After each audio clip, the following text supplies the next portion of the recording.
qu'il est tout pour des frères de demeurer ensemble dans l'unité, la prière, par l'Esprit qui rassemble.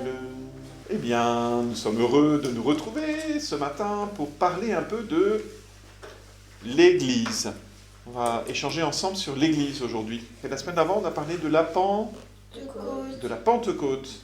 Et vous vous souvenez qui est arrivé sur les disciples? Qu'est-ce qui s'est passé pour les disciples le jour de la Pentecôte? Ouais, Cléa? Ils ont eu une flamme. Ils ont eu une flamme. Et cette flamme, c'était le symbole de quoi? C'est le signe que quoi est venu sur eux? Jésus, l'Esprit. L'Esprit de Jésus, exactement. Et même on peut dire que cet Esprit de Jésus, ça fait que les apôtres, ils étaient comme... Ils parlaient toutes les langues. Ils parlaient toutes les langues, ça c'est la conséquence. Mais intérieurement, quand on reçoit l'Esprit de Dieu, c'est comme si nous-mêmes... On était forts. Oui, mais plus que ça, même, on était... Joyeux. Plus que ça, on était...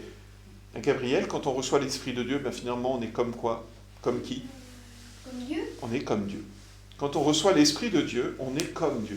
Vous voyez? Dieu veut faire de nous d'autres dieux. C'est incroyable de penser ça, mais c'est vrai. Et Dieu veut faire de nous... Alors on ne dit pas des chrétiens qui sont des petits dieux, mais on dit des chrétiens qui sont des... Est-ce qu'il y a un autre nom qu'on utilise souvent? Des saints. Oui. On dit des chrétiens qui sont des saints. Alors souvent, vous savez, on le dit pour ceux qui sont déjà morts. Ah, lui, c'était vraiment un saint. Vous voyez? Et puis on a... alors, je ne sais pas si ici il y a des... Il n'y a pas d'image de saint ici directement, mais on le dit quand quelqu'un a été déclaré saint. Mais c'est durant notre vie, en fait, que vraiment Dieu veut faire de nous des saints. Ah oui, c'est comme on dit Sainte Thérèse. Sainte Thérèse, par exemple, voilà. On dira Saint Gabriel. Échanger un peu justement sur cette vie des saints entre eux, cette vie des premiers chrétiens, la manière dont les premiers chrétiens ont vécu ensemble après la Pentecôte. C'est un peu l'objectif d'aujourd'hui. Et pour ça, on va se mettre en présence de Dieu. Nous voulons vraiment nous laisser saisir par ta parole et par ta présence, toi qui es Père plein d'amour. Père qui aime le Fils, Fils qui aime le Père. Et cet amour, c'est l'Esprit Saint. Ô Dieu, 3 fois saint, viens nous donner ta sainteté, remplis-nous de ta présence et de ton amour, chaque jour de notre vie. Alors nous allons découvrir la manière dont les premiers chrétiens vivaient ensemble. Est-ce que vous vous souvenez comment s'appellent les premiers chrétiens, vraiment les amis de Jésus, déjà? Cléa? Des apôtres. Oui, ces apôtres. Vous connaissez des noms parmi les apôtres? Parmi les 12, il y avait qui comme prénom que vous connaissez bien? Marc. Alors Marc, c'est un évangéliste. Marc, c'est pas un des 12, mais c'est un de ceux qui va vivre avec eux aussi. C'est-à-dire qu'il va, dès le départ, il va vraiment être avec eux, et c'est lui qui va un peu noter, il va être un des disciples de Pierre. Allez, j'ai dit un nom, et c'est lui qui va noter en particulier tout ce que disait Pierre. C'est pour ça qu'on a l'évangile selon saint Marc, mais en fait c'est beaucoup de tout ce que Pierre a rapporté sur la vie de Jésus. Qu'est-ce que vous connaissez encore comme nom des disciples de Jésus? Simon. Alors il y a 2 Simons. Il y a Simon, c'est Pierre, qu'on appelait Simon avant, et puis un autre Simon. Ouais. Et puis un autre qui est très connu, le plus jeune, celui qui est le disciple bien-aimé de Jésus. Jean. Ah, voilà. L'apôtre Jean. D'accord? Voilà. Donc tous ces disciples, c'est eux qui vont être vraiment on va dire, les colonnes, les piliers de la première Église. Hein, on dit les fondations même, les 12 fondations. C'est pour ça que souvent dans les églises, vous verrez peut-être à l'église de Boussay, ça doit être comme ça, quand il y a des piliers, souvent on aime bien qu'il y ait 12 piliers pour manifester les 12 apôtres qui sont vraiment les piliers de l'église, hein, le début de la communauté. Mais très vite, la communauté, elle va grandir, Gabriel. D'accord? Il va y avoir beaucoup de chrétiens, de disciples qui vont devenir chrétiens. Et on va voir comment ils vont vivre ensemble. Ils étaient fidèles à écouter l'enseignement des apôtres et à vivre en communion fraternelle, à rompre le pain et à participer aux prières. La crainte de Dieu était dans tous les cœurs. Beaucoup de prodiges et de signes s'accomplissaient par les apôtres. Tous ceux qui étaient devenus croyants vivaient ensemble et ils mettaient tout en commun. Ils vendaient leurs propriétés, leurs biens, pour en partager le prix entre tous selon les besoins de chacun. Chaque jour, d'un seul cœur, ils allaient fidèlement au temple. Ils rompaient le pain dans leur maison. Ils prenaient leur repas avec allégresse et simplicité. Ils louaient Dieu et trouvaient un bon accueil auprès de tout le peuple. Tous les jours, le Seigneur faisait entrer dans la communauté ceux qui étaient appelés au salut. Qu'est-ce que font ces premiers chrétiens ensemble? Cléa, Ils prient. ils prient ensemble. Ils rompent le pain. Ils rompent le pain. La prière, c'est un élément essentiel. Donc ils prient ensemble. On peut prier tout seul, mais eux priaient beaucoup ensemble. Cléa, oui. Ils vivaient tous ensemble. Ils vivaient tous ensemble. Et même, qu'est-ce qu'ils faisaient pour vivre ensemble, Cléa? Ils vendaient leur maison. Ils vendaient leur maison et ils partageaient l'argent et tous leurs biens ensemble. S'il y en a un riche, il va donner beaucoup plus que... Eh bien, c'est ça. Par exemple, les riches partageaient avec les plus pauvres. Peut-être que les plus pauvres, qui n'avaient pas forcément une maison, mais ils donnaient de leur temps pour les autres. Vous voyez, ils partageaient ce qu'ils avaient. Hein, que ce soit du temps, des compétences, ou de l'argent. Voilà, ils partageaient. La prière aussi. Quel type de prière ils faisaient? Oui, Cléa? Avec des gestes. Avec des gestes. Là, la louange. Vous savez ce que c'est la louange comme prière? La louange, c'est quand on chante avec notre corps, qu'on loue Dieu, qu'on remercie le Seigneur. On peut le faire avec des beaux chants de louange. Voilà, c'est quand on est dans la joie. Par exemple, il y a un chant de louange par excellence, c'est le chant de la Vierge Marie, le Magnificat. Mon âme exalte le Seigneur. Voilà. Magnificat, Magnificat, Magnificat anima mea Domino, Magnificat, Magnificat, Magnificat anima mea. Voilà, la louange, c'est vraiment quand on est dans l'action de grâce. Oh, merci Seigneur, parce que j'ai vu Mathéo aujourd'hui, alors je suis dans la joie parce que j'ai vu Mathéo aujourd'hui. Voilà, ça c'est un chant de louange par exemple. D'accord? Quand on a chanté, je veux te louer au paraclet. Voilà. C'est l'Esprit Saint. Voilà. Il y a plein de chants de louange. D'accord? Et puis, c'est les chants joyeux. Voilà, pour remercier Dieu pour ce que l'on est et puis pour ce qu'il nous donne. Donc, ils priaient. Ah, t'as dit, ils rompaient. Qu'est-ce que ça veut dire, rompre le pain? Bah, comme à la messe au moment où... Ah, à la messe, oui. Mathéo? Bah, Partage. il le coupe et après il multiplie. Alors, il ne le multiplie pas forcément, mais il le partage, oui. Et qui a fait ça d'abord? Oui? Jésus. Jésus.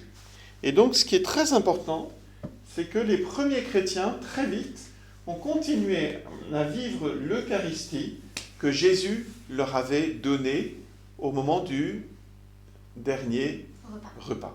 Vous vous souvenez? Quand il avait pris le pain, il avait dit, Gabriel, qu'est-ce qu'il avait dit? Ceci est mon corps. Oui, puis il avait pris le vin, il avait dit, ceci est mon sang. D'accord?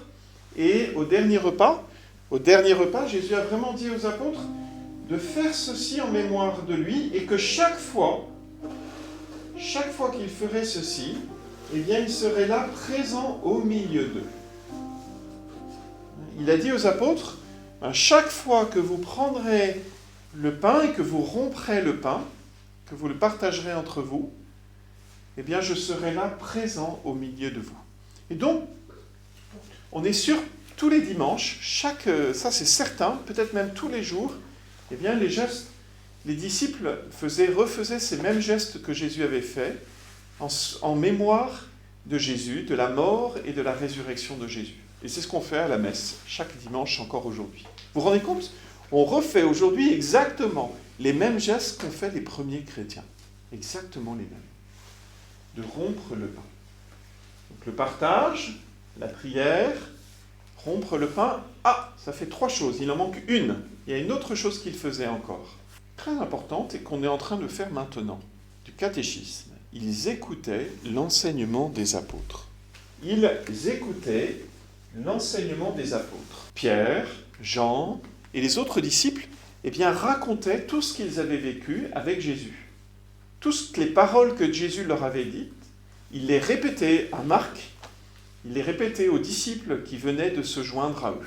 Et c'est pour ça que nous aussi, à la messe le dimanche, alors quand on est enfant, on trouve que ça fait un peu beaucoup, mais à la messe le dimanche, eh bien, il y a beaucoup de textes de la parole de Dieu. Comme les premiers disciples, on écoute à nouveau les paroles de Jésus. C'est pour ça aussi qu'il y a le catéchisme. Voilà, pour pouvoir comprendre les paroles de Jésus que les apôtres nous ont rapportées. Et donc, c'est les 4 piliers de la vie chrétienne. On va le redire ensemble. Le premier pilier, c'est la prière. On dit ensemble ? La prière. Le deuxième pilier, le partage. Le troisième pilier, la parole. Et le quatrième, l'Eucharistie. Peut-être le quatrième, c'est le plus important dans le sens où c'est lui qui va tout rassembler. Eh bien ça, quand on fait une communauté chrétienne, un groupe de chrétiens, eh bien c'est important qu'il y ait toujours ces 4 piliers. Dans ta vie, là où tu habiteras, là où tu seras, il est très important de, pour être chrétien, avoir ces 4 vitamines. Hein, quand on grandit, on a besoin de vitamines pour grandir. Tu es d'accord avec moi ? Qu'est-ce qu'on a besoin comme vitamines, par exemple ? Des fruits, ouais. Parce que dans les fruits, il y a quoi comme vitamines, par exemple ? Il y a du sucre. Les vitamines, vous connaissez quoi comme vitamine ? D. La vitamine D, c'est qui ? Tiens, qu'est-ce qui nous donne la vitamine D ? Je crois que c'est le soleil, non ? C'est pas le soleil qui nous donne la vitamine D ?